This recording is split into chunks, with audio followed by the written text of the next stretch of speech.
মানে এয়া আমাৰ পৰিচয় পৰ্ব আচলতে আমাৰ ধাৰণা এটা কাৰণেই সত্ৰৰ লগত কৰচুং সত্ৰৰ লগত এই জ্ঞাতি সমাজখনৰ বহুসংখ্যক লোকৰ লগত আজিৰ পৰা মোৰ সতে 4 নম্বৰ জেনেৰেশ্যনত শেষ হৈ গৈছিলে।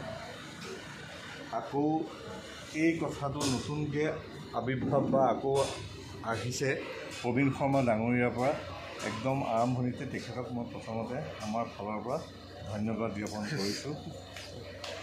আজি উপস্থিত মোৰ শ্ৰদ্ধাৰ সুধীবৃন্দ, সেই গুৰুতুল্য ব্ৰাহ্মণসকলক আমাৰ নমস্কাৰ শ্ৰদ্ধা নিবেদিছোঁ, আই মাতৃসকলক শ্ৰদ্ধা নিবেদিছোঁ, পিতৃপুৰুষসকলক শ্ৰদ্ধা নিবেদিছোঁ, মোৰ গুৰুক প্ৰণাম জনাইছোঁ, ইয়াৰ পৰাই শ্ৰদ্ধা নিবেদিছোঁ তেখেতসকললৈ। তুলসীৰ ওপৰত যি আমাক মন্তব্য ৰাখিবলৈ কৈছে বা ভাষণ দিবলৈ কৈছে, এইটো এটা বৰ কঠিন এটা কাৰণেই আমি ব্ৰাহ্মণ হিচাপে তুলসীক সকলোৱে জানো, তুলসীক সকলোৱে মানো। তাত আৰু নতুনকৈ আপোনাৰ ইমান যোগ্য লোকসকলক আমি তুলসীৰ ওপৰত ক'বলৈ বা জ্ঞান দিবলৈ ধৃষ্টতা প্ৰকাশ নকৰোঁ। আমাৰ এই সনাতন যিটো ধৰ্ম, আমি সত্ৰাধিকাৰ এতিয়াও হোৱা নাই। আমাক ৰাইজে ডেকা সত্ৰাধিকাৰ হিচাপে সামাজিক কাম বন চলাবলৈ বা অফিচিয়েল কাম বন চলাবলৈ স্বীকৃতি দি থৈছে। সত্ৰাধিকাৰ হোৱা পৰ্বত আমি আপোনালোকক নিমন্ত্ৰণ জনাম।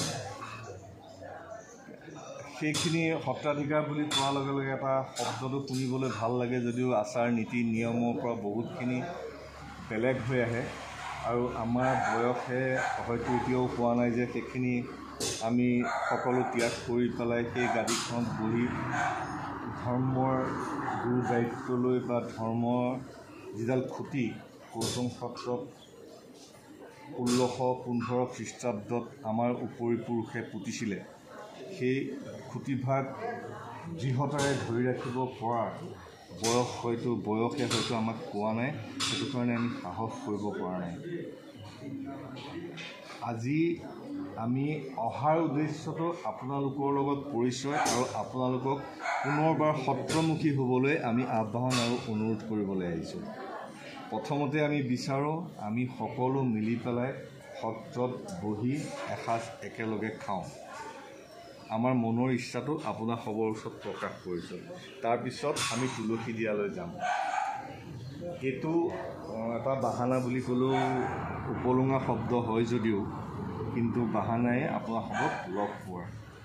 তুলসী আপোনালোকে প্ৰত্যেক বছৰে দি আহিছে। আমাৰ গুৰু বা সেই গুৰুস্থানীয় বা পণ্ডিতসকলে আমাক তুলসী দিবলৈও শিকাইছে, কেনেকৈ দিব লাগে। আৰু আমি যোৱা বছৰৰ পৰা নিজে গৃহতে সেইভাগ কৰিবলৈ চেষ্টা কৰিছোঁ। তুলসী আমি সকলোৱে জানো, তুলসী আমাৰ ব্ৰাহ্মণে বেছিকৈ ব্যৱহাৰ কৰে। তুলসীৰ মূলতঃ 7 প্ৰকাৰৰ তুলসী থাকে। ভাৰতবৰ্ষৰ ভূমিত 7 প্ৰকাৰৰ তুলসী পায়। সেই তুলসীৰ ভিতৰত আমাৰ শ্ৰেষ্ঠত্ব তুলসী, আমি ক'লা তুলসী দিছোঁ। ক'লা তুলসীয়ে আমাৰ প্ৰয়োজন আৰু তুলসী সকলো মানুহে তুলসী ল'ব লাগে। তুলসীৰ গুণনো কি ক'ম, কোনো নতুনকৈ আৰু ক'ব নালাগে। তুলসী প্ৰদূষণমুক্ত চবেই জানে। তুলসীয়ে যেনেকৈ তলৰ স্তৰটোত প্ৰদূষণমুক্ত কৰে, বেলগছে বেলপাতে ঠিক তেনেকৈ ওপৰৰ প্ৰদূষণটোত মুক্ত কৰে। তুলসী সকলো ভগৱানকে দিব পাৰি, গুৰুসকলৰ আৰু পণ্ডিতসকলৰ মন্তব্য। কালী গোসানীক দিব নোৱাৰি বুলি কথা নাই, দুৰ্গা গোসানীক দিব নোৱাৰি বুলি কথা নাই, তুলসী সকলোকে দিব পাৰি। তুলসীৰ কোনো প্ৰিয় ভগৱান নাই, কিন্তু সকলো ভগৱানৰে প্ৰিয় তুলসী হয়। আমি যিটো ভাবোঁ তুলসী লক্ষী স্বৰূপা হয়। লক্ষী আমি যদি ভাবোঁ বিষ্ণু পত্নী, তুলসীকো ভাবিব পাৰে বিষ্ণু পত্নী, একেটা বস্তুৱেই। লক্ষীয়ে যেনেকৈ ৰক্ষা কৰে, তুলসীয়েও তেনেকৈ ৰক্ষা কৰে। তুলসীৰ প্ৰদানত আমি ব্যৱহাৰ পুৰাণৰ পদ্ধতিৰে আমি কৰি আহিছোঁ। আমি তুলসীৰ পাত দিওঁ, আজিও তাতেই দিয়া হৈছে। কিন্তু বেদৰ প্ৰধানলৈ যদি যাওঁ, বেদ প্ৰথাটোলৈ যদি যাওঁ, তুলসীৰ আয়ন দিয়ে। আয়ন মানে তুলসীৰ ঠাৰি, তুলসীৰ ঠাৰিযুক্ত পাতহে তুলসীক দিব লাগে। আমাৰ গুৰুসকল আৰু পণ্ডিতসকলে কোৱা কথা দেই, এই আমাৰ নিজৰ কথা নহয়। সেই আইৰণখিনি আমি ছিঙি আনি প্ৰথমতে ধুই সেই 108টা বা যিমানটাই নিদিলেও ধুই সেইখিনি শুকুৱাব লাগে। আমি যেতিয়া বিষ্ণুৰ নামত বা নাৰায়ণৰ নামত বা যোন গোসাঁইৰ নামতে আমি নিদিওঁ, ধূলিযুক্ত বস্তু তেওঁলোকক প্ৰদান কৰিব, লেতেৰা বস্তু প্ৰদান কৰিব নাপায়, সেইটো কাৰণে ধুব লাগে। আমাৰ গুৰুসকল আৰু পণ্ডিতসকলৰ কথা দেই, আমাৰ বাক্য নহয় এইভাগ। আমাক যেনেকৈ শিক্ষাটো দিছে আমি সেই শিক্ষাটোৰ ওপৰতে কৈছোঁ। শুকুৱাই লৈ প্ৰথমতে সেই তুলসীত খণ্ড পূজা কৰিব লাগে।